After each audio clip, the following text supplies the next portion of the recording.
But yeah, I don't have to get to a point where, because of we say proxying, there's also, you can also say counterfeiting at a point as well. We get pirating these things. Like, we get to this point where we have no choice but to institute a table charge, which is, like I said, it's what I don't want to get to. Warhammer, your website is because you treat every model as if it's an Apple reveal in those sales pages. It's insane. Like, just what you actually had to begin with, like what you had before you switched to this new site, was probably one of the best e-commerce websites in the entire tabletop industry. Hey everyone, welcome back to another episode of From the Vault. As always, I am joined by Trent. Hello everyone, welcome. It's the podcast with your boys. And behind the cams is producer Connor. Hello, and welcome back, Dylan. Thank you, Connor. Thank you. He welcomed me back. I forgot. Yeah, I was gone for a whole episode. That did happen, yeah. Anyway, don't forget, if you are watching this on YouTube, to like the video, subscribe to the channel, and big surprise announcement, I guess. Well, not if you've been following us. We are now on Spotify as well. Link is down below to the show, to the From the Vault podcast on Spotify. Make sure you follow us on there, and if you get the bell on the app, you'll get notified when a new video goes live. And please do that on YouTube as well. That's very important. Yeah. Yes, we still are big on YouTube, guys. We still love YouTube. We're not going away from that. Yes. So we'll be uploading podcast recordings to both Spotify and YouTube simultaneously. So hopefully we can, if you hear comment down below and you're listening on Spotify, just respond to the poll or the Q&A that we have, I guess. Yeah. Anyway, we'll make those. I've made them for every episode so far that I uploaded. To Spotify? Yeah. Oh, yeah, you did that recently. Yeah. I thought you meant like chronologically you've been doing that. I was like, no, that can't be right. No. I was like, absolutely hang on a second.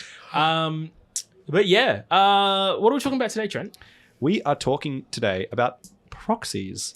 Yep. That is stand-in assets for games, whether it be third-party miniatures for games, like miniatures games or like board games, and like stand-in cards for card games like, Pokemon, Yu-Gi-Oh, Magic, etc. So we're talking about copyright infringement. We're talking about copyright infringement. A little bit, not a lot. Yeah, just a little. Not like, literally, but essentially, like a little taste of infringement. Yeah, like just a wafer thin. Copyright. A wafer thin copyright. Yeah, just a whiff of it. That's what we're talking about today. But it's about proxies instead. Yes, correct. Thank you. For those uninitiated, for the uninitiated, you may know that we are a store and we do rely on selling products to basically survive. So proxying for us is kind of like a double-edged sword. It's an interesting debacle. It's an interesting debate that we constantly have. Even Trent and I have this debate quite a lot over, like, how hard do we want to enforce proxies or not. I would say we had a very welcoming proxy policy. Yes. Before some people kind of abused it a bit too much. Yeah. And that was, as part of let's get it out of the way now. Like, in terms of being a Wizards Play store, So currently, sorry, I'm going to interrupt. Yeah. Currently, we're talking about, this is in the context of Magic the Gathering. Yes. Playing in tournaments in stores. We run tournaments all the time. Sorry, jump in here. We're talking about bringing cards in your deck that are either paper printouts or like printed cards that aren't the official Magic cards, but you're bringing them along to your games because maybe they're unobtainable for you because they're very old, you can't find them anywhere, or you just don't know if you want to invest in the cards yet, so you're deciding if you want to, and you're utilizing the ability to print your own cards to bring those cards that aren't Magic assets into the game. Yeah, so from our perspective as a Wizards Play Network store for Magic the Gathering, we have to say that any event that is called a sanctioned event, which means it runs through like the store reporting system, what we call the event link, the event link or companion app, we have to have a rule of no proxies at all unless they're issued by a judge. So that means every card you use during those events has to be legitimate official Wizards of the Coast cardboard. And in the example of Magic the Gathering, those cards will have like a very unique stamp, at least the higher rarity ones will, down the bottom of their card that'll let you easily tell if that's a real card or not. That's very hard to replicate. If they're of a modern frame, Yes, if they're on modern frame. Now, our policy used to be if you had if the card was worth over, I think like $50 Australian, and you had it in a binder or a case on your person during the event, or if you had ordered it online. This policy was made, by the way, back when I think it was like TCG Player and Card Market were the only places to be able to buy singles from. Correct. There was no Australian retailers. There's no real Australian online retailers. They were just like vendors that went around. So we had a policy that was, if you can show a proof of shipping like receipts from the last 2 weeks from TCG Player or Card Market or Card Kingdom or any of those other like online sellers that you have purchased this card, then we would allow you to play a proxy version of that card, because it was like, you've obviously built this deck and you're interested to play it, and you've paid for it. You're just still waiting on the cards to arrive. Yeah, so it essentially belongs to you. It essentially belongs to you. And, we're fine. Like, this is, the whole thing about Magic is it's about expression of what you are, and particularly Commander is about the expression of how you play. Very much so. So, yeah, we were pretty relaxed on that policy. That we felt that was like a really good middle ground on proxies. And we thought about the idea of middle ground because, like, it's interesting, and it's something that I've always had this, and this is where we have these debates a lot, right? Because I am kind of against this middle ground idea, right? Yeah. And this is where we kind of get into where we're at now, where I kind of said either we kind of let the proxies thrive and exist within the store, or we just kill them off.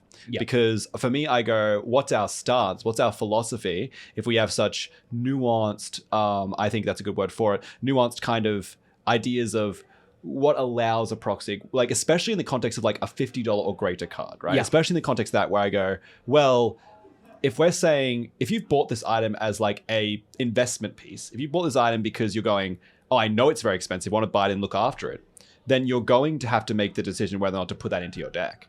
Like, you're going to have to make that decision. It's like, it's not so NFT area gray, but it's like, if you're a person who has like a muscle car and you're like collectible muscle cars, you'll see them, they'll live in the garage.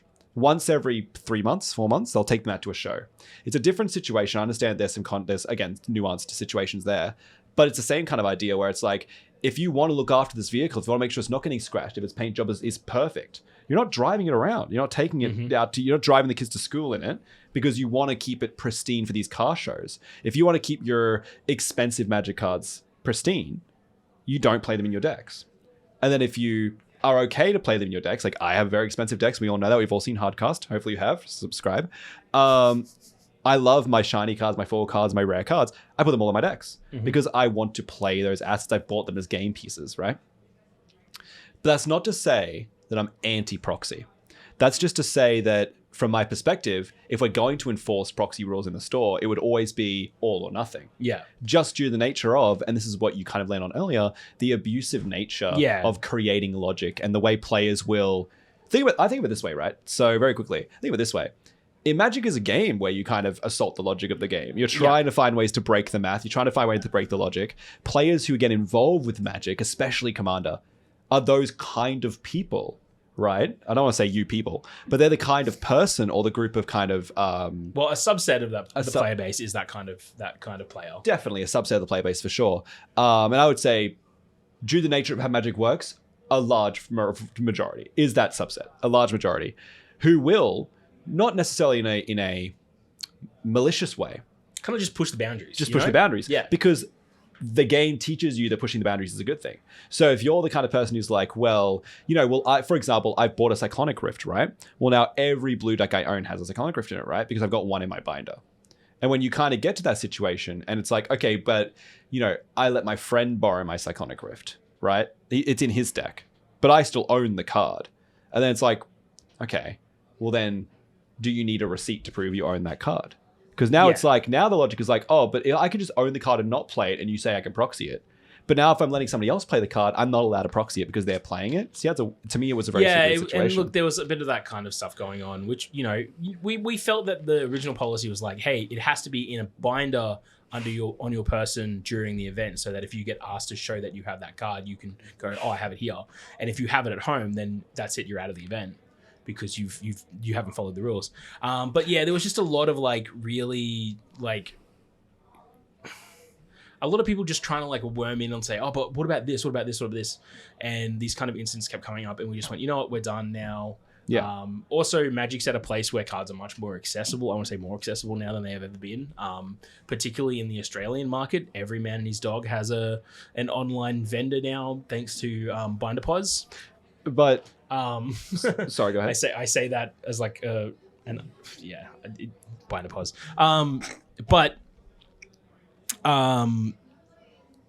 So now we've had to go full Wizards of the Coast on the policy and just go, that's it. From now on, no proxies. And to an extent, that's because we're also premium. That's also because we're a WPN premium store. Now, when I say that, what I mean is no proxies during events that run through EventLink. Correct. So if you're playing in the store and you're playing with your friends, then like your whole deck could be cardboard. Yep. Well, it already is. It could be paper. It could be Paper paper. and land. Yeah. That's we it. don't have any. I don't care. Yeah. No hit there. We don't worry about that whatsoever. Because again, we're not anti-proxy. Yeah. Right. We're not anti-proxy. What it is there's that elements that I don't like about proxies. Like personally, I only use proxies under very, very particular circumstances. Well, let's get into that. Okay. All right. Well, what do you use proxies for? I don't. You don't? Not at all? I don't at all.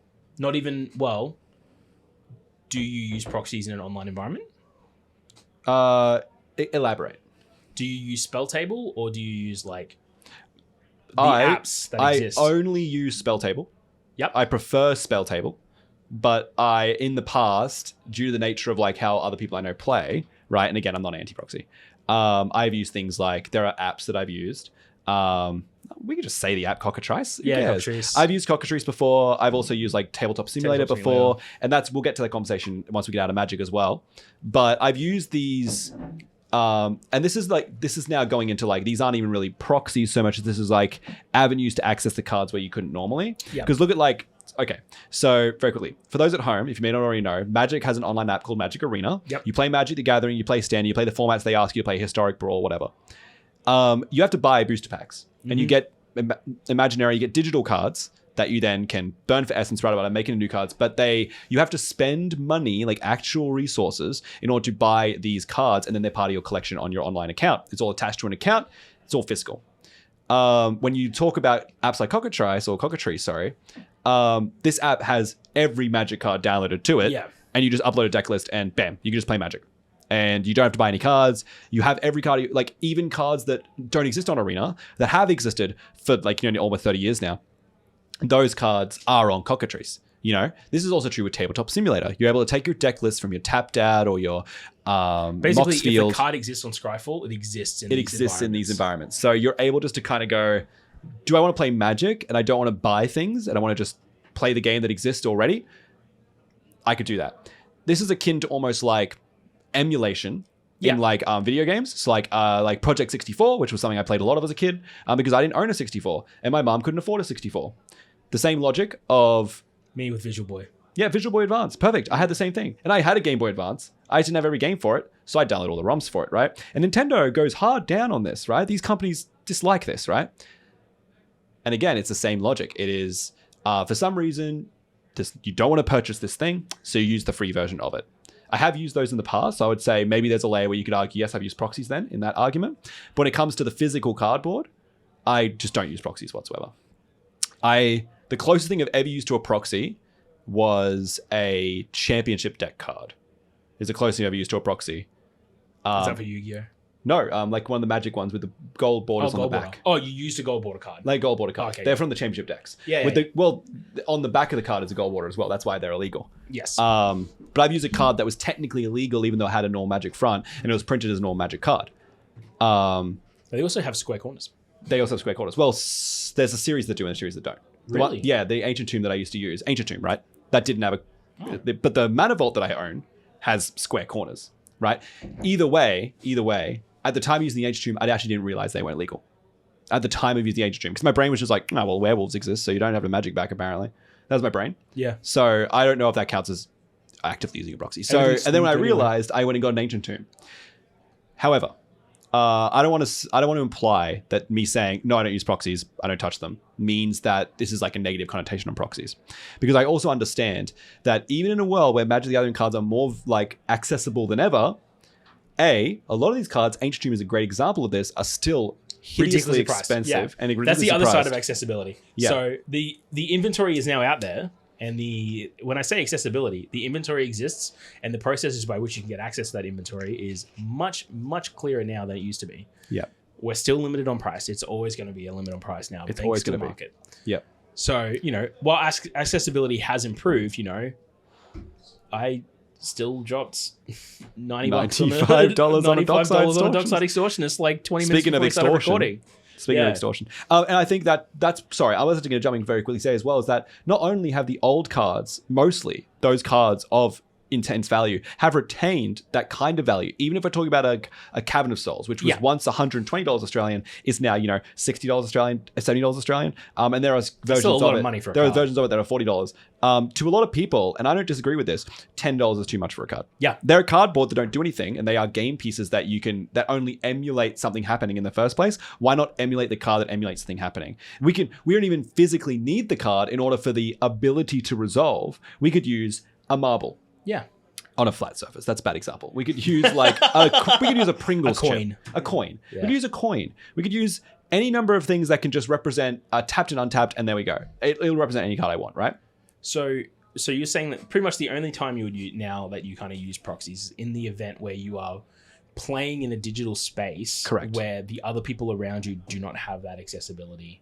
Exactly. And it's not to do with the cards, it's to do with the webcam and systems like that. Yeah. And to do with the nature of even Australian internet. Exactly. Australian internet. And this thing as well is that, and that's a really important one, the logic is that I can't necessarily access the table of 4 people to play the game physically with. Yeah. And that's the reason that we choose to play online. And then I would go first priority a spell table. But that's also because when I get into card games, I got into Magic and Yu-Gi-Oh! For the kind of physical nature of playing with cards. And it's the old flicky hand right here. Exactly. But more importantly as well, I get into it for the across the table conversation and interaction. I like having that human interaction as well. And I think nothing will ever emulate being at a table of 3 other people. Nothing will emulate that. Nothing will ever emulate that. So I think that, I think that wraps up my answer in the sense that no, I don't use proxies. However, a lot of my friends have used proxies in the past, and I've never had an issue with it. Never in my life. I've always let people use proxies here and there. And I know a lot of people try to get the conversation of like, oh, but why? I've never asked somebody why either, because it doesn't matter to me. I think that proxies in casual play of Magic Commander exclusively, because that's the only, not because there's no other way you can do it. It's the only thing I have kind of a history with. That's why I would say that. I think they're perfectly viable ways of playing the game. And if my opponent came to me and said, hey, I've got a fully proxied deck, do you have any problems with that? I would instantly verse them in the game. Because to me, Magic has 2 layers. The first layer is the deck building element, right? That involves nobody else. And it says me with the collection that I have, which is a large one, right? The collection that I have, what can I put together using these cards?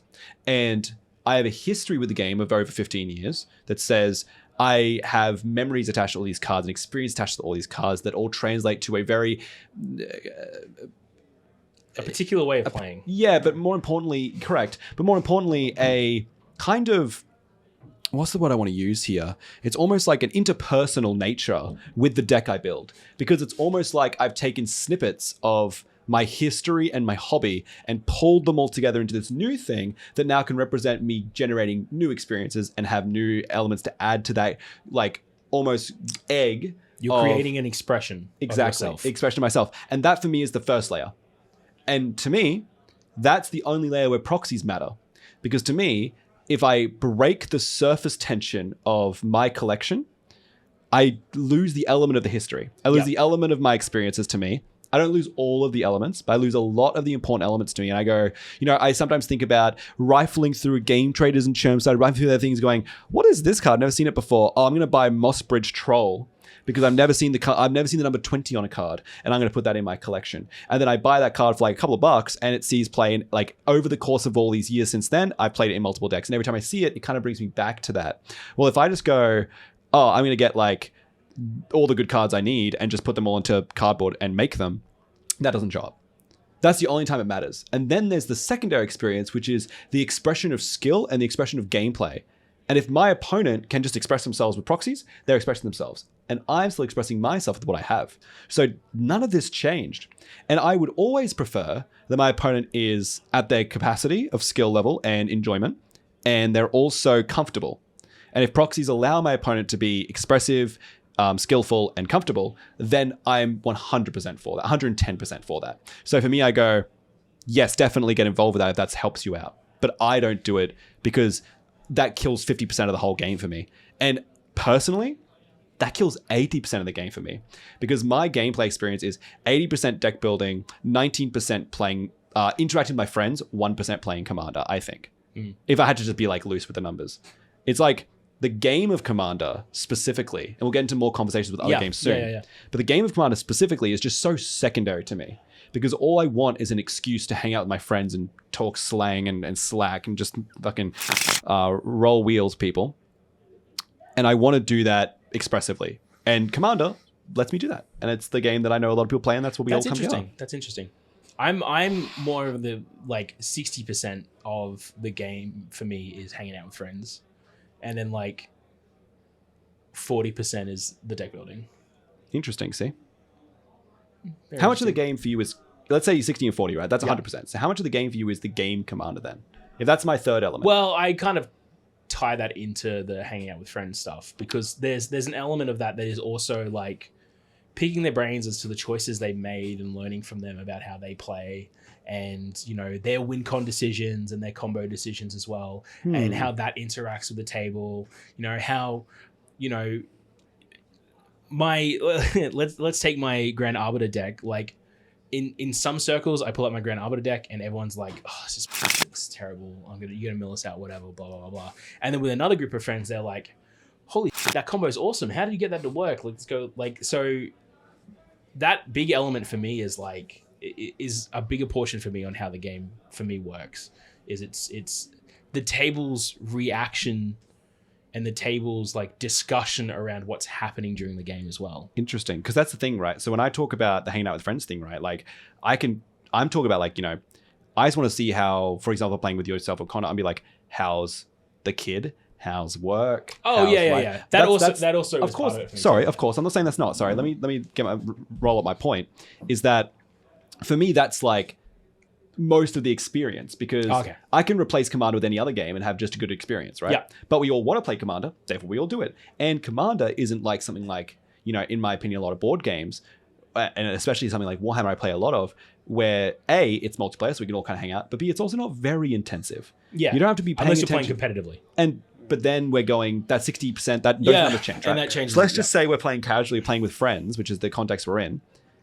That's like, it's interesting actually, because we're kind of having this discussion we had with with Lachlan. We kind of come back to this discussion again, where it's like, what kind of player are you? What kind of player are you? And it goes, well, I'm the kind of player who's like, I just want to be at the table and play games. And Commander's a game we can all play together. Like, I would just play like Halo, but we don't want to do that. So I'd play Mortal Kombat or Smash Brothers, but we don't all want to do that. We all want to play Commander. So let's all play Commander and hang out, right? And the way you talk about the game, you're like, well, the hanging out is everything you said around hanging out was Commander centric. Everything you said was like how the decks are working, what we're doing, interacting with the board all the time. And that's great. And I don't disagree with that at all.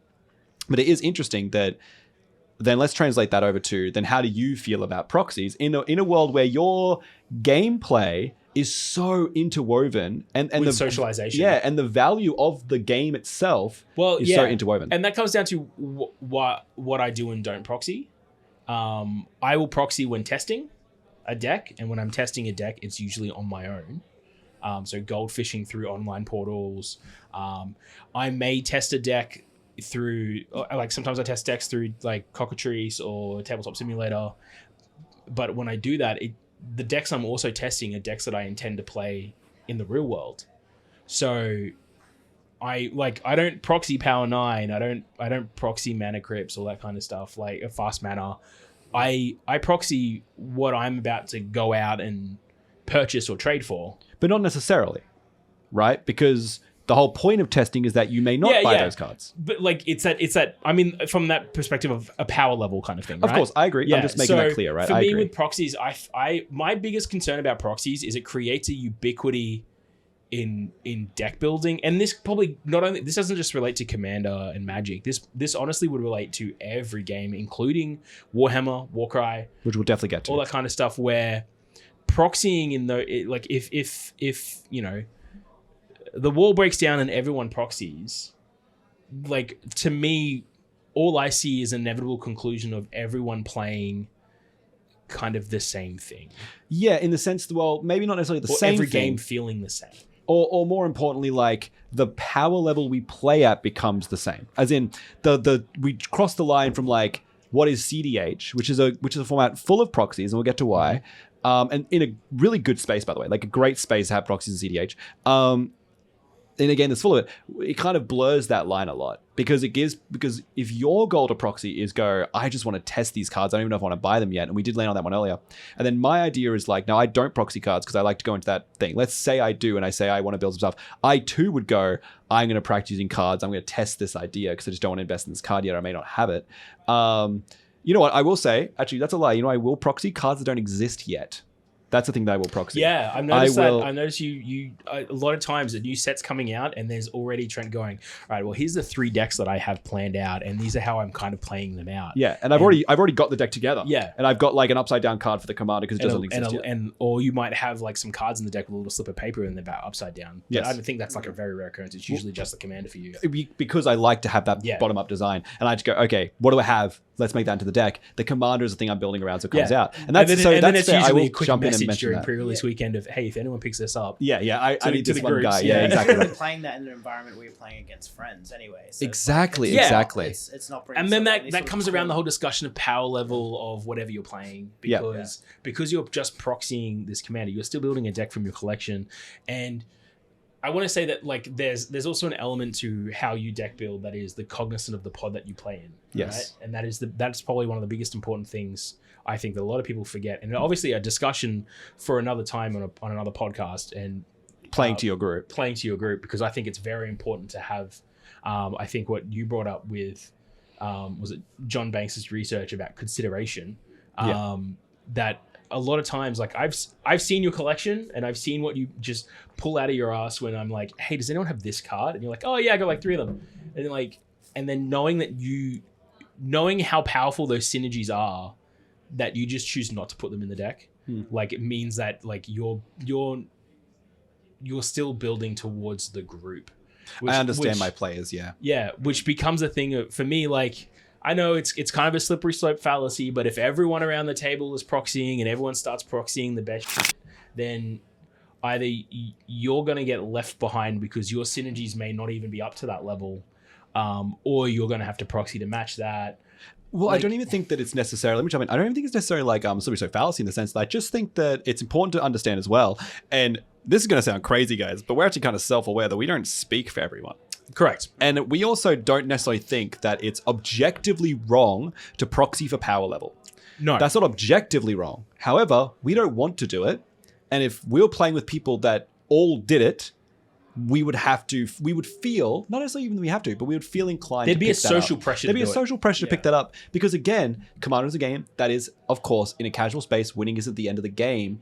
No, let me start again. It's not the only it's not the only thing you decide and you make a decision based around it, but it is the end of the game. Yes. Winning is the end of the game. There is always an end game commander. Somebody's going to win. And this doesn't always mean that's consultation in more competitive spaces, but it just means like whether it's happening on turn 3 and 4 compared to whether it's happening on turn like 7 or 8. And if it's always happening on turn 3 or 4 and your deck can't keep up with that, you're just not winning games. You are just simply not winning games. And it can feel like you're not impacting the table in a way that matters. Even if you don't care about winning, you're just going, cool, the Slicer deck that has like the Mask of Memory and gets out Slicer turn 1 every game with all his rocks and always has like a guy to give him the card draw. Everyone hits me early because I just don't have a ton of mana dorks and a ton of Thopter generation. generation. And the mono black guy is full of recursion, so no matter what little pieces of interaction you have in your deck, they're always going to bring it back. And the mono blue player is playing like the full counterspell package, so now I can no longer rely on him having open mana or not because he just got a Force of Negation, a Force of Will, a Pact of Negation, all the cards he needs, a Fierce Guardianship. Every one of these cards is around the $20 Australian up, and that's being very generous. Very generous. To a Pact of Negation basically only in that pile. If he has all these cards, or she has all these cards in the deck, or they have all these cards in the deck, at the end of the day, the logic starts to change of the game, which is not logic I want to necessarily follow. And here's more important, right? I just also know my friends just aren't doing that. So I also don't need that added pressure of going, well, everyone's starting to change and should I change with them in X, Y, and Z? So now sorry to jump in there. Go but ahead. Is there a concern that if one person in your pod of friends starts doing that it would create a flow-on effect? Like an arms race. An arms race. like- I think that's Like a that's a Cuba, good term to use. It's Cuba. It's Cuba 1970s or 1960s again. You're JFK sitting there being like, oh, I don't need to press the button on cardboard this. Bay of Pigs. The cardboard Cuban Missile Crisis there. Amazing. Actually, if I could quickly jump in, Of course. a perspective of my own in terms of like proxying stuff. My approach to proxying is like, all right, if there's a card that I need that I can't quite afford or there isn't a lot of, I love looking for like budget options that hit almost like as close to, if not almost exactly the same thing. So like, if I can't get like a mana crypt or whatever, and I'm playing, this is an example, I was playing my Phylath Gruul Landfall deck. I'm like, what am I going to get that's going to give me some like quick early game mana? And I was rifling through a bin of cards at this place. God, I can't forget the name of it now. Somewhere in East London. It's closed down now. But I found an Orcish Lumberjack. And that was like 10 pence. So like That card is like so 20 cents. good. I love that card. Yep. And it was, and I was like, this is great. And it's like, you know, and it feels more thematic for a landfall deck to have a lumberjack than it does a giant crypt of mana. Another example of this is that like when I was building my Naban Wizards deck, I was building mono blue, and this also actually was in my Unesh deck for a while. God, I love that deck. And I was looking at like Mana Crypt, right? Yeah. And that card obviously in Unesh is super important. In Naban, I went, this doesn't even matter. Get it out of here, right? But in Unesh, I was like, this is so important. I need to have cards that make me lots of mana early because Unesh needs to come down on turn 3 or 4 every game. If he doesn't, I fall behind. I sit there and do nothing. I only interact with people in like a negative space. Everyone hates me by the time Unesh comes down. Somebody's first response is Unesh because they already got the mindset of Trent's interacting and being mean. What happens? That's literally me every It's time. true. That's like you can just cut to every game I play with against you with you playing Unesh. I'm like, the second that card drops, he's dead. It's fine. Trent interacted with me. And I want This that is removal. Every game is just for Trent. And because what happens is on turn 3, he comes down with me not having a response. On turn 4, he's coming down. I have that held up response. That's when he the fast mana for. And I found Apprentice Wizard, which is a 10-cent card as well. And Apprentice Wizard is pay a blue and tap him for 3 colorless. And it's a really crappy mana crypt. But you know what else it is? A blocker. And I think he costs 3 mana to put down. Yeah. Yep, and he's a blocker, and he can tap for mana. Yeah, he costs blue, and he gives you colorless. Yeah, so what? At the end of the day, you only need that 2 blue. Sometimes that mattered, but that also felt good to me. Sometimes I didn't have the blue mana, and I'm like, whatever. You know, that's fine. It doesn't. Sometimes you don't have it, but you know, I think that. Look, and again, I don't want to say Mana Crypt is a bad card or like it's a negative card. I don't want to say Proxying it is also bad. That's totally fine. Do what you want to do. But I found that, and Connor makes a good point there, that comes back to primarily the deck building level, where it's like in the deck building, that's such a cool idea. Yeah. That's such a cool thing. It's like, I've beaten this puzzle. That's another small little, that's a jigsaw piece in the greater puzzle of my deck that I've now found another piece that fits perfectly. Right? Think like a jigsaw puzzle that's a gradient, right? Yeah. And you have a bunch of cards that are like almost the same code of magenta. Yeah. You've picked a little bit off, but when you put it in the jigsaw and you put up against the wall, you cannot tell. And it's That's like, how I kind of look at that. the game has been around for so long as well, like that, 30 years or so. They're bound to have some point printed or reprinted or doubled up on effects. Like you think of how many counter spells there are. It's like surely there's some effect that you're looking for, like if it's fast mana or some sort of interaction that already exists maybe in some older set in the common or uncommon slot that nobody would think to look at. Yeah. That's why I love pressing random on Scryfall, because sometimes you just find cards you never would have thought to look at, and you look how cheap it is, and it's like. And also, this is the thing about these cards that are when they come to this kind of. This is the thing that I find. This is not true 100% of the time, but this is what I find as well. It's really interesting. A lot of like cheaper options for cards are also objectively worse for a lot of reasons, but usually kind of weirdly more flexible. Like Demonic Tutor is like the best tutor, right? Mm-hmm. But Razaketh's Right is a 5 mana Demonic Tutor, which is garbage. That's crap. That's horrible. Yeah. But it has cycling for a single black. So at instant speed, if you don't need it, you can just cycle it away, right? I've already got the pieces in my hand. I sometimes with D-Tutor have the piece I need in my hand, and I don't need a D-Tutor or anything. And then when I D-Tutor something, my opponent drops an opposition agent. And Razaketh's Right, unironically, goes, I don't need my piece. I'm going to just cycle this away. And also, you can cycle away the Razaketh, right? And then later on, you can throw down a card that casts it from the graveyard.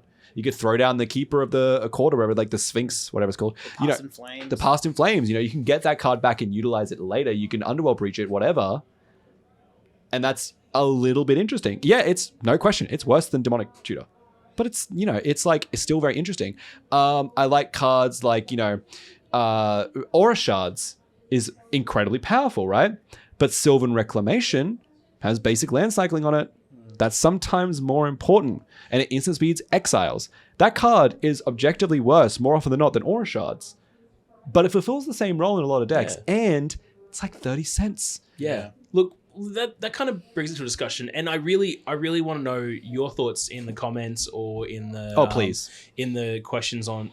as an poll. Answer to the Q&A on Spotify. Yep. We're new, guys. I've Come almost on, finished hey. my recorder league. I'm sorry. It's my first day. Quack, quack, quack. Are you the type of player now that still does that? Like, are you out there, people watching or listening, are you the type of person that like finds alternatives rather than just printing a proxy? And does now being able to just print a proxy version of the card that you want anyway, does that now like, is that diminishing that aspect of the deck building experience? Like, do you run into the idea? Here's another to add to that. Do you run into, I am playing Razakeths, right? Because I like little fun stuff. My opponent D2 anyway. Like, all my opponents D2 anyway. And they have D2. Yeah. They may not even proxy it. Well, I mean, like, from a real world, from my personal experience, my personal example, right? I needed an Orcish Bowmasters for my new Henry Wu Geneticist deck. The card adds a lot of value to your deck. Card adds a lot of value. The primary value to it for me came out of the Amass trigger, which gave me a non-human creature that grew in power that I could then exploit using Henry Wu's abilities and all humans' abilities to exploit. My alternative was, if I can't find an Orcish Bowmasters or I can't get this deck, I can use something like Dreadhorde Invasion. Or Bitter Blossom. Which I guess is a bit expensive, but yes. Like Dreadhorde Invasion, it's slower. It's every turn amass one. But that slowly does the same thing of building a creature that I can then use to exploit for gain, right? I got an Orcish Bowmaster, so I don't need to do that. But that was always my backup plan. It wasn't like I'm going to go print a proxy of Orcish Bowmasters until I get one. It was, my backup plan is I go into my collection, pull out a Dreadhorde Invasion until I get the Orcish Bowmasters. Yes. Is that like... You've got is that aspect diminishing through the use of proxies? That's basically where my whole question stems from. Yes. Answer that, chat, everyone at home. But I want to build on this a little bit. Orcish Bowmasters is actually a really important card you're using here, because while I agree that in your specific situation where you're just trying to exploit a non-human creature with Henry Wu's ability from the new Jurassic Park cards, that's a good alternative. However, Orcish Bowmasters, right, also does some really heinous shit. Is incredibly flexible, but also alone in its field on its flexibility. Mm-hmm. Nothing is quite as good as Orcish Bowmasters doing what Orcish Bowmasters does, right? Yeah. And there are quite a few cards in Magic, and this is the Proxy Wars, right? There are quite a few cards in Magic, especially those printed recently, that I find just don't have competitive options that actually play it all like they do. Alternatives that aren't also in the extremely oppressive price range or power range. In the sense that Fierce Guardianship is a great example of a card that, unless you go into the Forces, which everyone knows, that's the kind of juju of Magic, I think. Yeah. It's a bit like a bit of an unspoken, hey, you're playing Forces? Wow, really? I think that comes around a lot. Fierce Guardianship is there, but if you need the card in your deck, because a good example, my Unesh deck plays it, your commander is a 6-mana commander that needs to come down and stick, right? And gets interacted with a lot because duh. And it has an ETB trigger. Your opponent gives your opponents options to do so. Do you need that kind of card? Orcish Bowmasters. If your opponents are constantly doing things like wheeling you, this is not saying Orcish Bowmasters in a Necrostar deck. This is saying Orcish Bowmasters as just an option against your friends who are always wheeling you, or playing lots of draw spells, stuff like that. Or make a lot of 1/1 tokens that Orcish Bowmaster pings away. And when my discussion came about Orcish Bowmasters, for my power level of the deck, I had enough removal in it for my use anyway. Yep. So that's why I was happy saying, well, my primary use for Orcish Bowmasters is the Amass, and then these extra things are that's just gravy. It's really good gravy, but it's gravy. But then, and be honest here, because I think we're both going to come to the same conclusion here. which half of Orcus Bowmaster is going to do more work in your games, even though you're exploring? Oh yeah, the gravy. The gravy. That's going to do more work in your games because we know that's true, right? Yeah. And with cards like Dockside, the One Ring, Orcish Bowmasters, hideously expensive cards for cardboard that don't literally do anything, importantly, and that's, I think, the proxy argument very heavily lands on that a lot, that emulate things. There isn't the alternatives. It's not as simple as Aura Shards. It's not as simple as Gaia's Cradle, which you have like just freaking Druid of Dreams. Yeah, what are you going to use? Treasure Nabber over Dockside? Get out of here. Like Sardine Avenger, like that kind of feels like you're doing you're playing too many artifacts game, but Dockside is really just the I get lots of treasures game. There is like there's always been the answer of clones. If your opponent has the arms race, just clone the Dockside. A lot of games, a card, for example, in the Doctor Who set was something duplicate. It was like the one with like the long neck, the 2 mana. Oh yeah, it's like quasi duplicate. No, not quasi duplicate. It was some duplicate card. It was like it had a really long neck, a woman's face on it. It's from one of the older episodes. Like an alien. It's an alien. It's basically a Fimage, a phantasmal image, but it has vanishing instead of the illusion clause. Auton duplicate? No, that's a different card. But look it up at home. We might put it up in the episode. Anyway, we might put it up in the episode. So. That should warn me. Maybe there's a smack their earbuds. Anyway, sorry. Point is it's showed up, and in CDH, the only value of that card in competitive EDH is that it copies the Dockside, your opponent's Dockside, or your own if you need the combo. Flesh Duplicate. That's it. Yep. So Flesh Duplicate is. It doesn't matter what it says. It's just a clone, and it just goes, okay, for 2 mana, I have my own Dockside for 2 mana. I could be a mono blue and still Dockside because my opponent plays it. Cool. They try to put it down. I Flesh Duplicate and make my own. And if I have a Dockside, I can just do it on my own Dockside and do combos like that. And that makes add that to my Be'lakor deck. And to add value to this card is really how just intensely good Dockside is and how irreplaceable that kind of effect is. Yep. To the point where we look at cards like Hull Breacher, which has been breached, like full stop. We talk about Hull Breacher and we go, nothing fills that slot. That card does the craziest stuff. And then it's like, that card gets banned. And we're not getting to the bans discussion now, guys. Sorry, everyone at home. That's not the point. We're in our own Reddit post every 2 weeks on RMTG about just jump on there. Why is this card banned? Yes. Or why is this card unbanned? Last week it was like, why is Hullbreacher banned and not Dockside? And my response to that was, you know what? You're right. You should ban Dockside as well. Yeah. And we're not doing the conversation. Anyway. Yeah, we're not getting to the banning cards. But that's not the point. The point being is we're looking at a card that was so isolated in its field that it got banned from the game and it's out.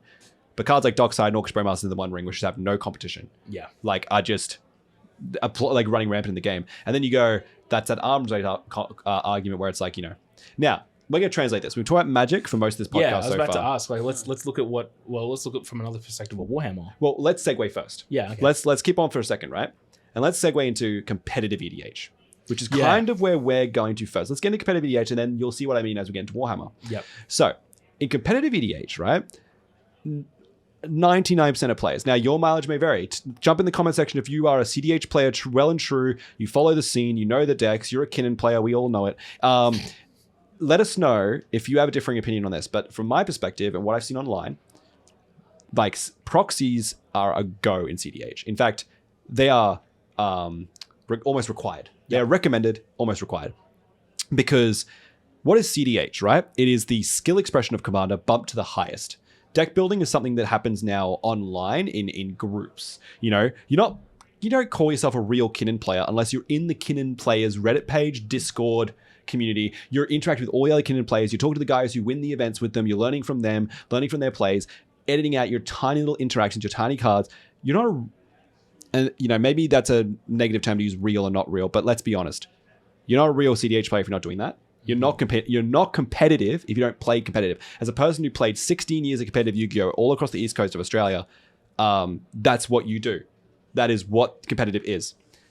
And if you're doing that, right, you don't necessarily have to shell out 800 Australian dollars minimum, and that's really generous for like a Lion's Eye Diamond. You don't need to shell out $800 Australian for a Mox Diamond. You don't need to shell out all this, your hundreds of dollars for Jeweled Lotus. When you play in events, often, proxies are fine. Yep. Some events will lock those out. Some events will say you can't play proxies.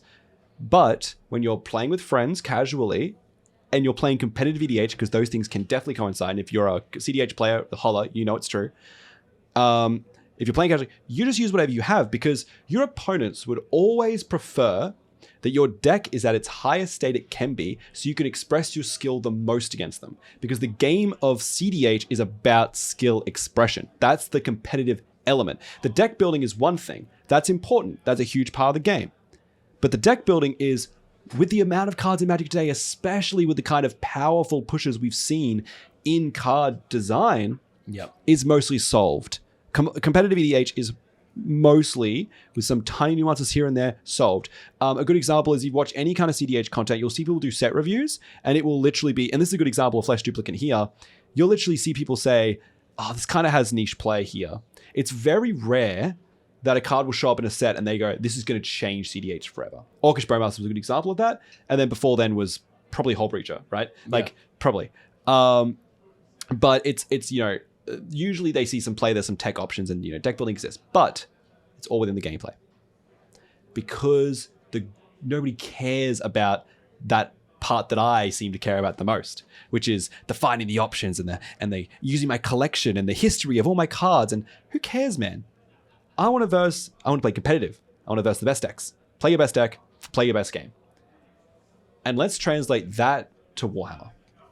Because now we're going to get into Proxies in Warhammer, which is a much tighter ship. Mm-hmm. That's a much tighter kind of concept. Let's start with the store. Okay? Yeah. Proxies in the store. So, as you may know at home, if you're not, let's get into it very quickly. I'll talk about it. Warhammer is a miniatures game, right? The company, Citadel, Games Workshop, they make the miniatures, right? They make the rules, the miniatures. Most of the miniatures. Most of the miniatures, yeah. With kind of all rules with exception, am I right? Yeah. But they make the miniatures, right? And they say, you play with our miniatures in our game. That's how that works, right? Because we're mostly a miniatures company and we only make the game to sell the miniatures. So if you're not going to buy the miniatures, don't play our game, please, right? There are lots of games out there that let you do otherwise, so play those if you want to play those games. If you want to play our game, play with our miniatures, and then you can use our rules. And a lot of stores, especially Warhammer stores, come down with an iron fist, including us. Yeah, look, we kind of have an obligation to protect IP for Warhammer. Otherwise, we're unlikely to be a stockist anymore. So there is this really kind of annoying element where we need to police a little bit. We don't really do that outside of organized play. Just like with Magic. If we're running a tournament or if we're running a tournament where you pay an entry fee and then you get a prize at the end, or you pay an entry fee and you play, generally we have limits on what consists of a model. Third-party models are generally a no-no, except for Blood Bowl. Blood Bowl's the only game system out of Warhammer that we do allow third-party, because Blood Bowl is it's pretty much been left to its own devices by Games Workshop until very recently. So they haven't come down hard on Blood Bowl yet. I'd expect that to change in the next 2 years. Yes, as they release all of their own kits. As they finish releasing all of the teams. But when it comes to playing Warhammer, Warcry, Age of Sigmar, any of that in the store, from a casual perspective, do whatever you want. We don't care. Make sure it's okay with your opponent before you do if you're playing with someone you don't know. But in the tournament perspective, was it no more than 30% of your model can be third-party parts? Okay, so to an extent. So in our last Warcry event, the rule was 100% Games Workshop plastic. Oh, yeah? I wrote them. Okay. Right? Yeah. Because, and this is important, we stock Games Workshop. Yeah. We don't have 3D printers.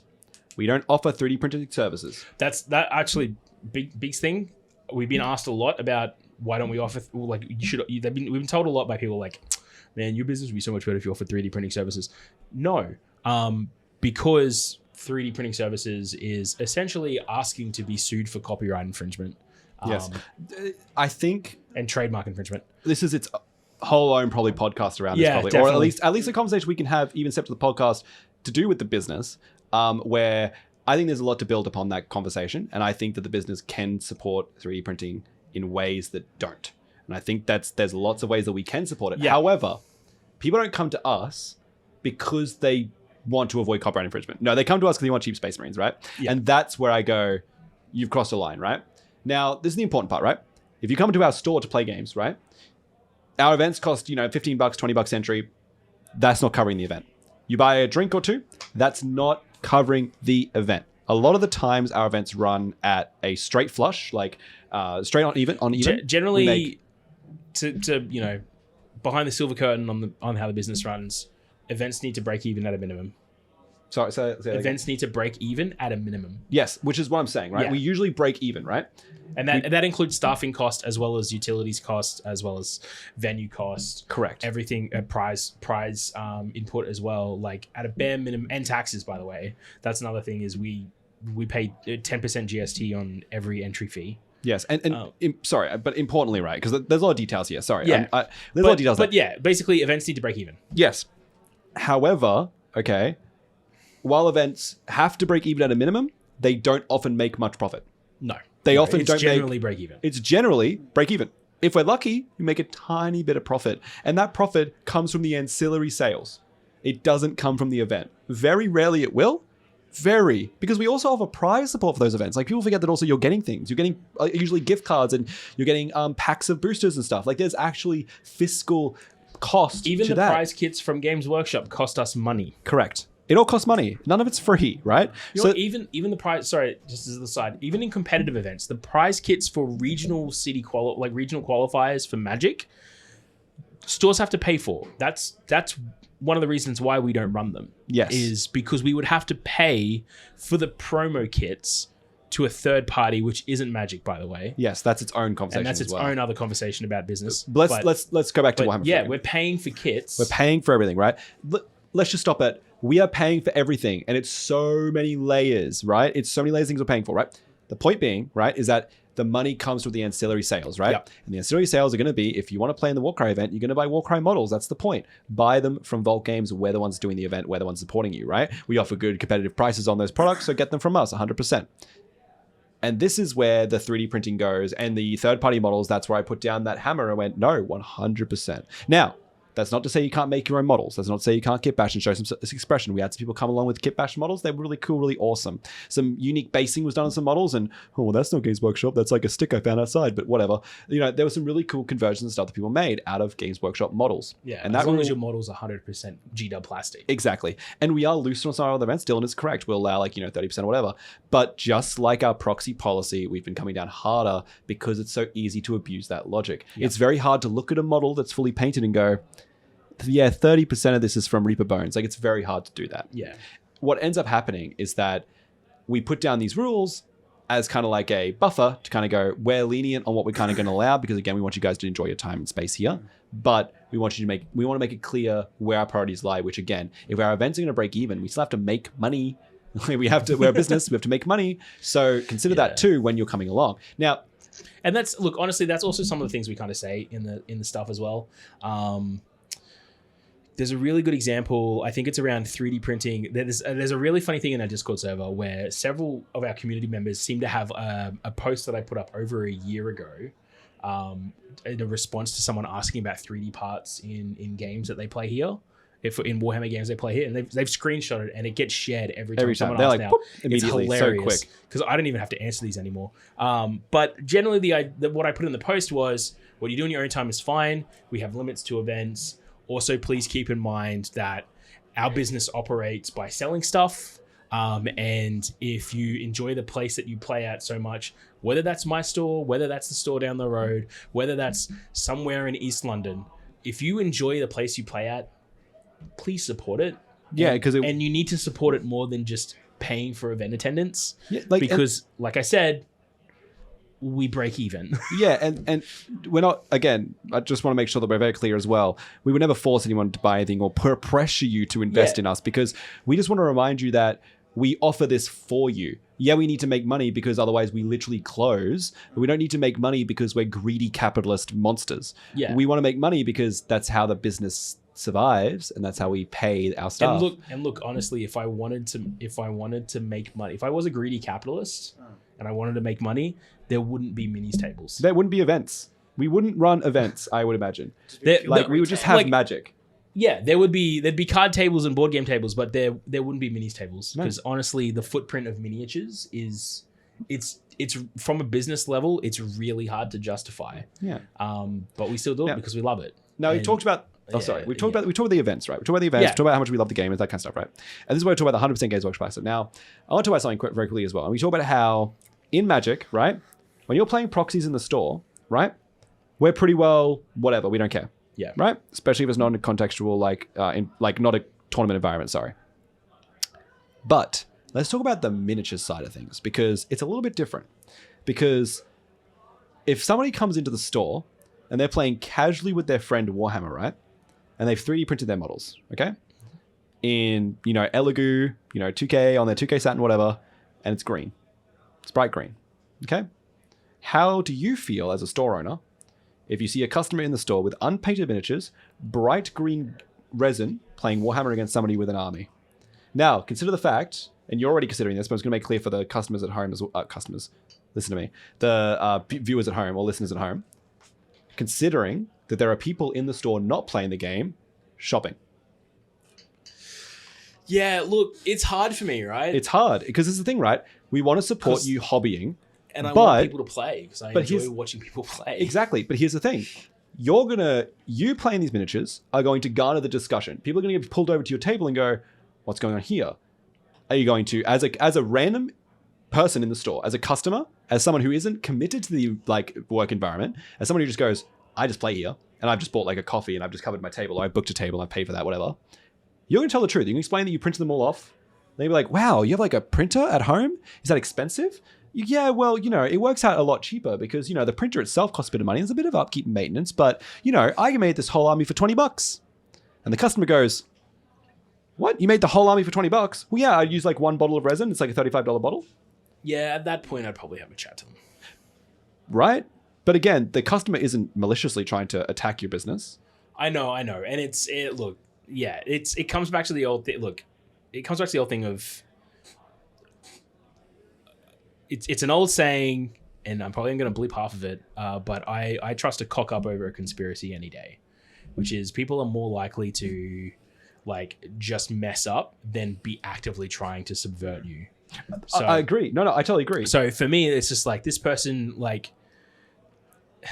again, I want to say ignorant, but not in a malicious ignorance. It's more of you just don't know, man. So at that point, like I said, I'd probably go over and have a chat to him and be like, hey, just so you know, this is how we do things. This is how we run our business. And at the moment, you're taking business away from me. So you need to just be mindful of that. I'm not going to kick him out of the store. But that's the thing, right? You tell the player. So I don't want, and I'm not trying to straw man here, but you tell the player, you say, be mindful of this, okay? Yep. What does that translate to? Now, I'm not trying to break you down or try to knock you down. I'm just saying that player is now, are you going to say to that player, I would prefer if you don't bring these models back to my store? Honestly. I probably wouldn't. Look, it's hard for me to say. I probably wouldn't say I'd prefer if you don't bring these models back. I would say more along the lines of, if you want to play in the store with these models, please don't be, telling people you don't know about, diverting customers. Of course, but then and not to create any I'm not trying to get connected, but you're essentially telling this person to lie, or you're telling this person to socially not necessarily lie, just shut. Okay, but that's socially weird. Yeah. Because Sandra comes in, she's 45 with her daughter, and she's looking for a gift for her son, and she comes over and starts chatting away with you. It's a weird social environment to kind of go, no, I don't know. They're just mine. I just made them. You know what I mean? When that kind of pressure of conversation comes up, it might be a bit harder. There's now a pressured environment that the customer is in, that the clientele's kind of in. I think that my point being is that in Warhammer, right, what I would say to the customer, right, is, man, you got to paint your models. Yeah. I would say, hey, man, you want to just throw some coats on that? Because come on, man, you're really not bringing resin into this business, right? We don't sell that, man. Come on. And it's oh, but it's so much cheaper. Dude, trust me. I know. You've all been there. I know. 8K Saturn, pretty nice printer. Really good models too. I've seen the Puppets War stuff. I love it. Yeah. You should bring up Puppets War, by the way. I've seen the Puppets War stuff. I love I love the Tyranids. I design and print Star Wars RPG minis. Yeah. I love the printing stuff.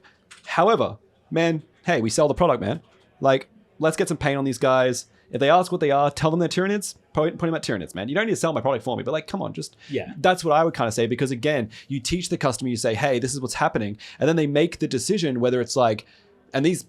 Whether it's worthwhile. Whether it's worthwhile. And then you go into the thing of some other conversations. The hobby aspect of Warhammer, it's a cool hobby to be printing the models yourself, starting from nothing, starting from a bottle of goo and turning it into a cool alien or a turret or whatever. And then, look, yeah, I got something to say about that. Interesting. I think you're lying to yourself if you say, "Oh, I'm so cool. It's so cool, this hobby. If I take a bottle of goo and then download an STL from Sculpts 3D, and then throw that through my printer and go, oh, look at this cool hobby I did." Okay, hang on. I think that's...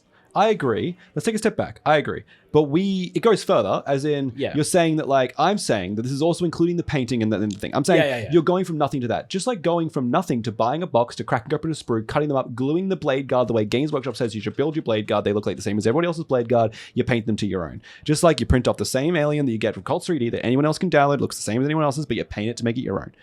I think there's a lot of overlap there. And I think that the hobby element is something to mention, because I think a lot of people can talk about how they do like the idea of going from nothing to that and doing the kind of, it's a bit more work. Going to the store and buying the product that's pre-built. Look, I can see that. I can see that aspect. Like, I have 3D printers. I do 3D print some stuff. It's not for Warhammer.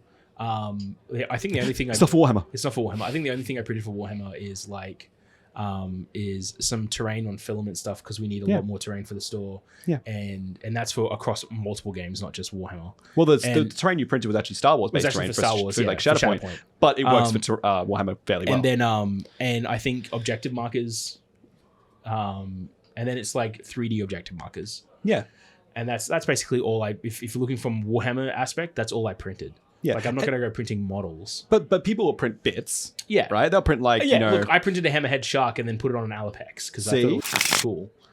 And now we're doing this hobby stuff. Yeah, now we're doing the hobby stuff. Now we're getting into it. And you can't disagree that is creative and hobby. Yes. Right? Which is what people are also doing. And there are those, and I think we're going back into subsets, that will just go... I print off a whole army for $20 so I can play it on the tabletop. That's what scares me about Legion Imperialis. Yes. Especially the size of those models. It's size of those models. It's so easy to just throw them in it, like get the 3D prints done, particularly with epic stuff still existing. Yeah, 100%. In the wild. Let's roll that back as well. So not getting into Legion Imperialis right now. That game is really exciting. But anyway, even in the context of that. But let's take a step back. So we talk about the segue of CDH. We talk about competitive games. We're at Warhammer now. And Warhammer is a 1v1 competitive game. Yep. It has very little multiplayer. There's like fan stuff for it, but it's really not supported. It is not a multiplayer game. But most importantly, it is a competitive one. Yes. Everything okay? Yeah. All right. The cable's not in. It is a competitive one. Yep. The nature of that competitive play harkens back to the CDH discussion. Competitive. Yep. If you're in competitive play, is the goal of what you're playing the hobby? No, the hobby is like a whole separate entity, right? But if you're playing Warhammer, it's like just a game. It's a competitive game, right? And when you play at a tournament level, nobody cares what models you can afford. The same way in CDH, nobody cares what models you can afford, what cards you can afford. Yeah. Because that's what the game is about. The game is about skill expression. And Warhammer 40K, you can run as much of your mouth as well and jump in the comment section if you don't believe this is true. But regardless of it being a dice game, it is one of the highest skill expression games you can ever play, at least in a hobby sense. Yeah, because you're played on quarter inches. You're playing on quarter inches. I don't care what anyone says. Like, I understand that the movement is an inch, but you're basically playing on quarter inches because you like just place a model incorrectly and now you're in charge range. It's insane. Like, and you don't take your full movement. It is a movement-based game. But the point being is, like, there's so many layers. Again, there's so many layers to Warhammer. It's just a highly, highly skill-expressive game, especially in very high CDH trend, competitive gameplay. And when that matters the most, the models no longer matter the most. Yeah. Now, we don't talk about, the kind of 3D printed models like the bright green. That creates its own issues. But I recently went to an event, the Gladiator Gaming Open, the 5v5 teams event. It was held in Loganholme at Fitzy's, just like a tavern there. It's absolutely brilliant, right? And just a wonderful event. It's one of the best events I've been to on the East Coast in general, let alone for Warhammer. It was just run exceptionally. The players were lovely. Everyone had a brilliant time. The vibes were excellent. The actual establishment was just perfect. Yeah. Everything was pre-organized. We all got like lunch tickets. It was just elegant. Everything was great, right? And it worked the best, I think, because we were 5v5 and they could go to a captain and one person could deal with a full 5 people, including themselves. That really helped with the processing. However, there were so many times where I would go up to somebody's army and I'd lean down and look at their army and I work in the industry, so I know what every model looks like inside and out. And I'd look at this person's like Tyranid exocrines, and I get really close, and I'd go, and you see the visual lines. well, not deeper than that, because here's the thing. This is dangerous, right? I would look at an exocrine, and I would go, the head is a little small, the neck is a little wide, the arms are too far out from each other, the fingers are too small. This model has been redesigned by somebody. This is not even a China sculpt. This is not like a paw. Not a recast, yeah. This is not a recast. This is a model somebody has made online, and you've bought it for cheap, right? It's probably $12. It costs probably $4 of resin at most. And I'm not going to go report them for that. That's not the whole point. Nobody cares. That's not the point of the event. And I'll get to this. And this happened more than once. And it wasn't even the lines, because with an 8K now, like an 8K printing off microscale, you can spray something in like spray paint, and those are gone. Yeah, those are all gone with one spray of primer. Which is funny because you can see the resin lines in the dark in the was it Lionel Johnson trailer. Yeah, you can see it. And like the Seraphon had some of those, but that's not exactly the point. But yes, 100% very wild. However, it just goes to show how much Ever Games Workshop is putting in, which also goes into their whole website stuff we talked about earlier. But anyway, go back to the start of the video and rewatch it if you want to see that. But point is, you won't even see them. These X screens I saw, for example, do gorgeous, like brilliant. Yeah. I saw an Angron. I was like, this Angron's looking weird. This Bellacor's looking a bit strange. But nobody cares. And the showrunners were not engaging with that at all. And the reason for that is entirely separated from the reason of the proxy rules in our store. Those things are not at all like they're not relevant to each other at all. What ends up happening is, because this event is all about skill expression, people just want to play against the best models, play against the best factions, people play the right things. They paint their models. They do look gorgeous. I thought, especially these ones I specifically saw, the ones I mentioned earlier, the exocrines, they were just gorgeous looking, like really good paint job. But it didn't change the fact that they're 3D printed. If we saw those in one of our events, we would have to come down on that. Somebody would see that and have every right to report that to us, and we would disqualify them from our event. And it's interesting, because it's not about the event anymore. It's about the fact that you had every opportunity to support the industry that is supporting this event for you, and you chose not to. There are other events for you, I don't know, like the one I attended, where you don't have to worry about that, because they're not directly supported by Games Workshop, and they are also not directly supporting Games Workshop. The only support they have is through running the event anyway. So if there's anything in blocking that event from happening, they will remove that block. Exactly, because that's it. And they're not sponsored at all by Games Workshop. They're totally independent. So all their money is coming from the event, goes off or not. And if players want to 3D print models and bring them to the table, as long as they're obviously not egregious looking, because you don't want them, you want visually to read that as a Games Workshop event, just for marketing and such. Again, things that make your event money and get people coming back, the marketing. You're not taking photos of a whole event. There's a bunch of bright, like green plastic. People aren't going to come back to that, or people are going to have problems with that. What can make the money matters. So when you look at the store and look at how we react to proxies as a business, and Dylan and I as kind of, I guess, bit of a joke here, but players, but more, I was going to say entities within the business. Yeah, Vault Games entities ourselves. When you look at us as Vault Games entities, we have to treat proxies with that level of kind of distinction. Yeah. And we have to put our foot down and putting the hammer down on those proxy rules, because it's so important to us that we can keep this business thriving and alive in order to support you better. And we want to, this is important, we want to support people who want to support us for that. Yeah. It's so hard to try and explain it though too, without just coming across as like the money bags business guy. Well, that's what we're trying to do now, right? That's kind of the goal of this conversation. I'd like to add too. Sorry, you go. I was going to say, bring that together. I want to add one last thing too. Right, I talked about other people's models. My Tetras were 3D printed. I brought 3D printed models. Now, Tetras are the most pushed data sheet in Tau Empire, the army that I play. Boo! Put in the comments, boo, Trent, for playing Tau. But they're the most... This guy. They're ridiculous models. They are not... They're not like... They don't read as powerful as like a Riptide battlesuit or something. But they just have the exact numbers for the cheapest points ever, and they are so mandatory. You do not play my faction currently competitively without two of them. It is the equivalent, like 2 squads of them. It is the equivalent of playing a blue deck without any counter magic. Yeah. Counter magic. It's like, that's the equivalent. Counter baggage. Counter baggage. Counter magic. Thank you. Counter baggage. Let's call it that. You don't bring it without any counter magic. That's your counter magic. Baggage. God damn it. Now Trent's I'm getting having in a circles. stroke. I'm having a stroke. I'm getting in circles. Man, That's you not only the had point. half the drink. I'm like 75 kilo. Anyway, point is that's the equivalent. Yeah. So if I was playing competitively, it would be a joke to show up without them. Yeah. I'd be throwing my Because you're for playing my- competitively. like competitively. So I had to bring them. Now, Yeah. in order to get those models, this is a great segue back to CDH. To get those models, I had to buy them from Forge World. That is from the UK directly. They are constantly out of stock because, believe it or not, my army needs them and they're not made mass produced. They're made to order. And when the event was put up, I had 2 months Yeah. to get ready for it, which meant And that's that shipping time at a minimum. they would not have arrived. And I would not be able to play the time to event paint them, yeah. in time to make them. But my friend Jamie, one of my players on the team, just a brilliant guy, was like, yeah, man, 2 days later, I had them at my door. He took them to my mate, my Captain Harry's shed, and then he brought them to me. And I had them, and I painted them up, and they were ready to go. It's insane. And that's the thing, right? That accessibility, and this is the context of going to Officeworks and printing off proxies, that accessibility is so important to making the game thrive at a competitive level. Well, that's two things there. First of all, it comes back to that arms race argument of to be able to express yourself competitively, like efficiently competitively at this event, you needed to have these items that you Correct. couldn't have. So you had to involve yourself in that arms race of proxying anyway. Absolutely. Which what come all the way back to the start of the episode about that arms race. But also secondly, it ties into the whole piracy argument about the sudden, like when it comes to media consumption in Australia, right? This is going to get big for anyone who's outside of Australia.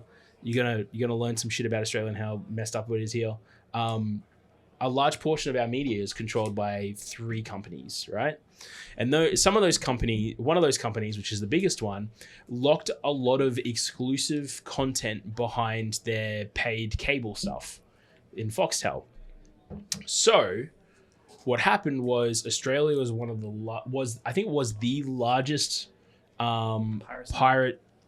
pirating the largest pirated content of the capital of the world, like largest pirating population of the world. The title of this episode is Yeah. Can We Get a Sentence Can we Out? get a sentence out? Just watch us like deteriorate. Yeah. Australia was the largest pirater of digital content and media in the developed world because we did not have access to it. Things like Game of Thrones, like we would all download because the only way to watch Game of Thrones was because you had to pay $40 or $45 a month plus another $30 a month for the HBO subscription on top of that just to be able to watch it maybe at 11 o'clock during the day and 8 o'clock at night on a Monday, and that was it. Recorded. Yeah, or you is can always a or big- you can buy pay like a TiVo. or you can pay the extra $30 to get the Foxtel recording box as well. Yeah. Which was late in its life. Like that Which was wasn't late even in its necessarily life, something yeah. that existed to begin with. So And also So- sometimes would just not work. And yes, yeah, especially the Foxtel one. These kind of things, like it came down an argument of accessibility. When Netflix dropped in Australia, the amount of pirated content dropped precipitously because Netflix streaming services were able to provide content in a cheap, accessible way to Australian users. And then, of course, there's piracy starting to kick back up a little bit again. Content wars Because as we start the to hit, content like, wars have started again. And, you got Disney, you got Paramount Plus, you've got... Hulu. Well, Hulu's on Disney Plus now. Oh, it is, Stan, Binge. which is Foxtel anyway, which is Yeah. also competing with Foxtel Go. Yeah. There's also a conspiracy Crunchyroll. theory. For those at home. SBS Direct, free. There's ABC free. Bluey. Bluey. There's also a conspiracy theory about why our national broadband network may have been sabotaged for several years because of this online content stuff. Feel free to look that up. I'll That's say for it. Rupert Murdoch. Allegedly, defamation laws in Australia are really bad. I may have to remove that, Connor. Okay. Rupert Murdoch. Hey, if you say that one more time, bro, you know what's He'll gonna happen. appeal. We've all seen If the you movie. say that one more time, No. don't do it. No, this Connor. isn't. We're not having an Australian Beetlejuice situation. No, I don't- Anyway, The Packer family. Yeah. So yeah, the accessibility to, I guess, the content of the cards, of the models. There's such a inhibitor, and they create an easier transition into that proxying element. Yeah, and this is interesting, right? Like, I think it's so weird because it's like you wouldn't download a card, but like you wouldn't think twice. Now. You can now. You wouldn't think twice about pirating Game of Thrones in Australia. Yeah, you wouldn't think twice about that. Yet we are having a nearly 2-hour discussion, or maybe I don't know how long we've been here, and a multiple-hour discussion over printing models and printing out cardboard. That's game piracy. Effectively game piracy. Yar. Literally game piracy. Yeah. Right? I don't think there's an expensive... Oh, Dockside Extortion. No, is it Goblin Pirate or just Goblin? He's a Goblin Pirate. It's a monkey. I played him. We're talking about piracy. He's a monkey. Yeah, he's a monkey pirate.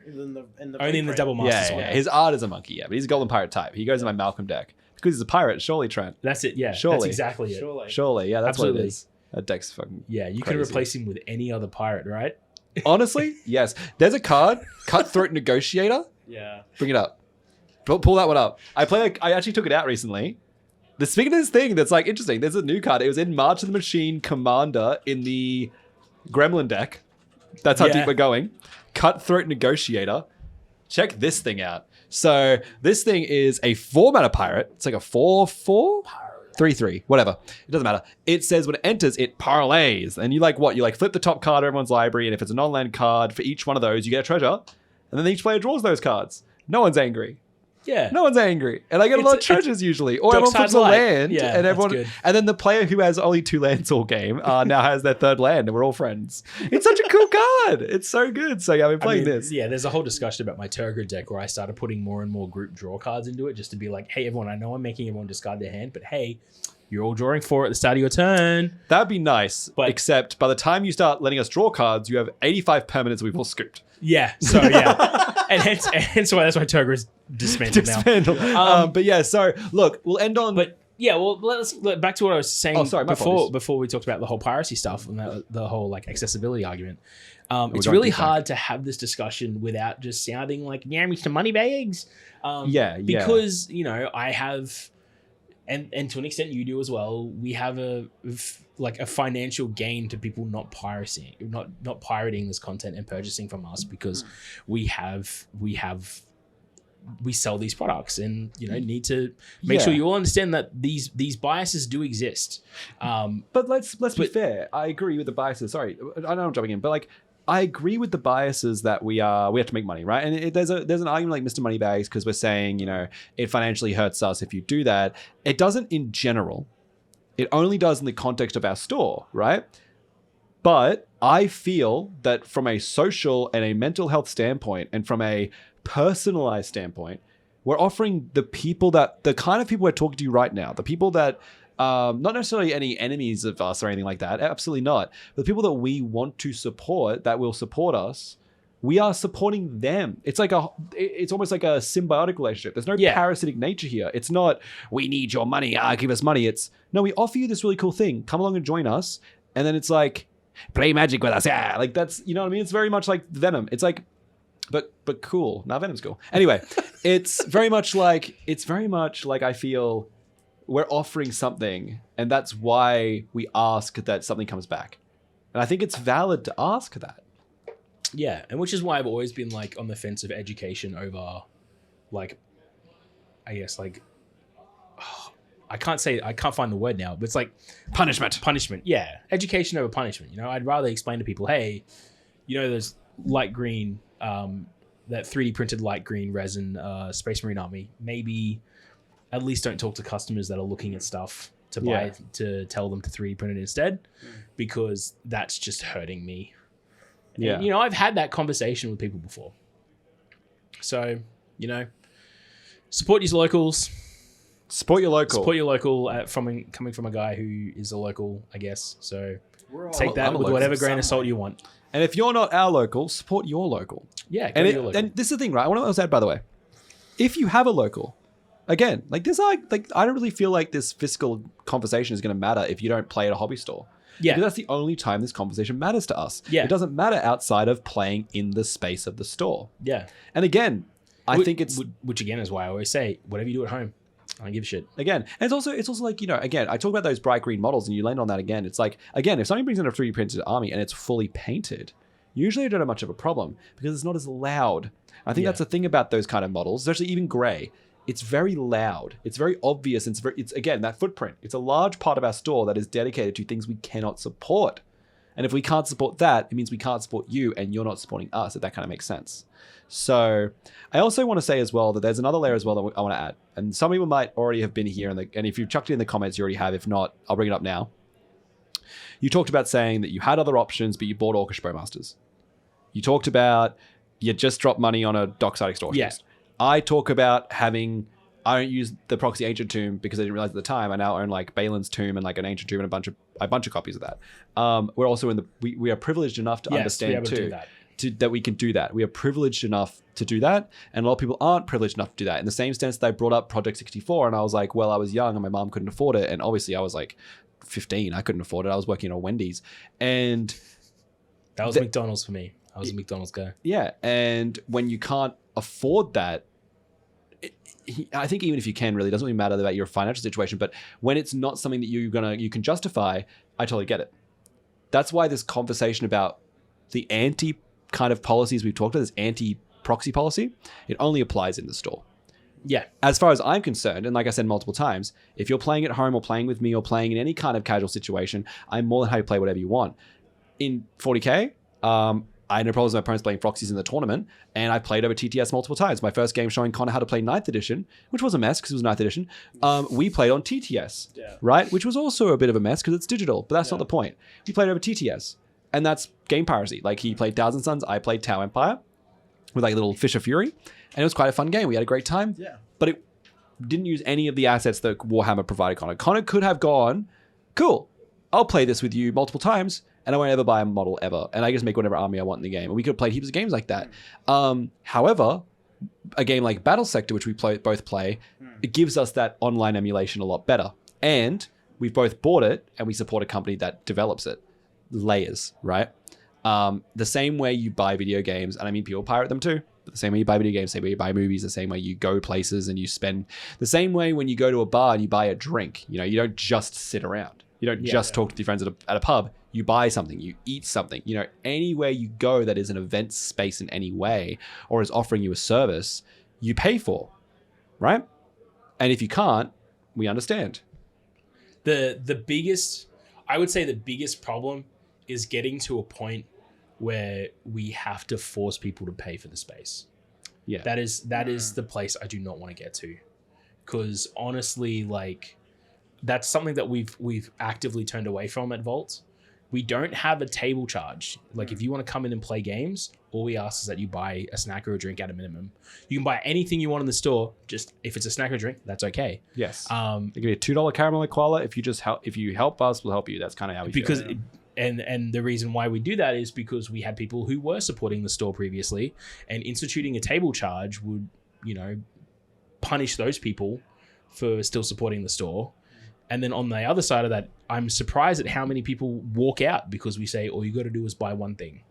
And then, like, as we're pointing over to what is essentially a $1.20 striker salami stick, and people still walk away from that.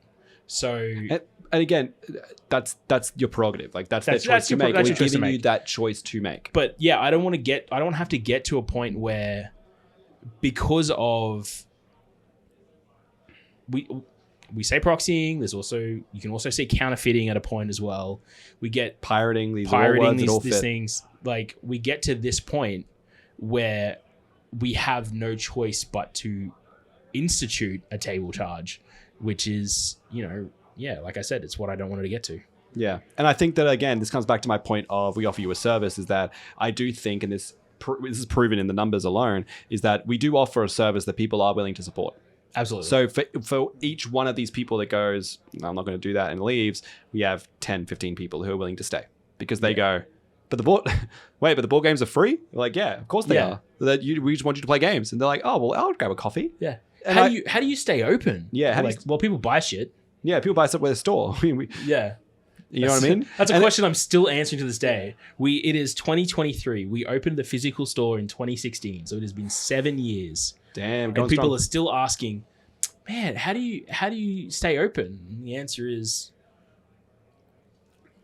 because we're f***ing good at it. Yeah. 2016, that's crazy. I was in uni and still had hair in 2016. Oh, mate, I will say- remember when I saw you in the old store. You barely had hair. Yeah. Wow. First of all, I want to say, actually, just recently, so I obviously run our singles website as well. It's a little bit of tangent here. Not long, but I was just going through some buy list stuff, and I always clear out the old stuff. But in our completed buy list section, where I go through all the stuff that we've already completed and resolved, I don't delete any of that. I leave it all as like a complete collection of what we've done. And it goes back to the start of 2019. Yeah. So we're almost 4 years in the tank, or 5 years in the tank. Start of 2019? Yeah, it'll be 2024? 5 years. 5 years in the next singles year. business as well, which is just crazy. It actually would be 5. Is it 5 years now? Because I think we got you in. Yeah, sorry, I'm saying September just of binder 20 pause. Yeah, I think September 2018, and before we got binder pause. correct. So it's been 5 years now.